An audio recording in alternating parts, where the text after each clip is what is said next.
This is the Akron News Now update. I'm Lindsay McCoy. Arguments will be held in court today regarding FirstEnergy's light bulb program. The program was halted after complaints of the cost of two bulbs that would be hand-delivered.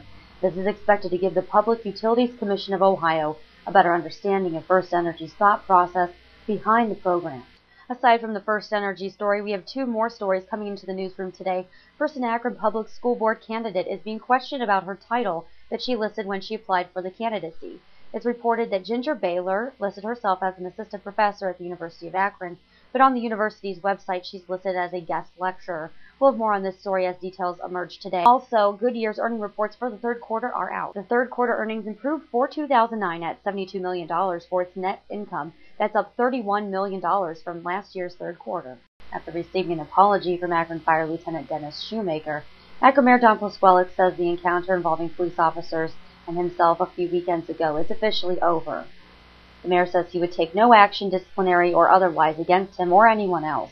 The mayor says Shoemaker last week requested a personal meeting with him. You can find the mayor's official statement on AkronNewsNow.com. Summit County Board of Elections Chairman Jack Morrison isn't out of hot water yet. Secretary of State Jennifer Bruner filed an administrative complaint against him after he failed to resign from the board. The complaint documents Mr. Morrison's conviction on two ethics charges. Under state law, the Secretary of State has the power to remove election board members.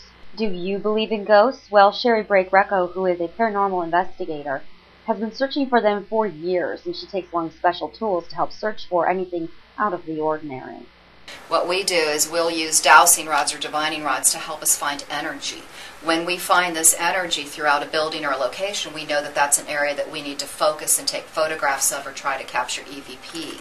And the dowsing rods, you can make them out of clothes hangers. And you just bend them in a 90-degree angle, and they look like a couple of pistols or a couple of guns. They're about 10 to 12 inches long.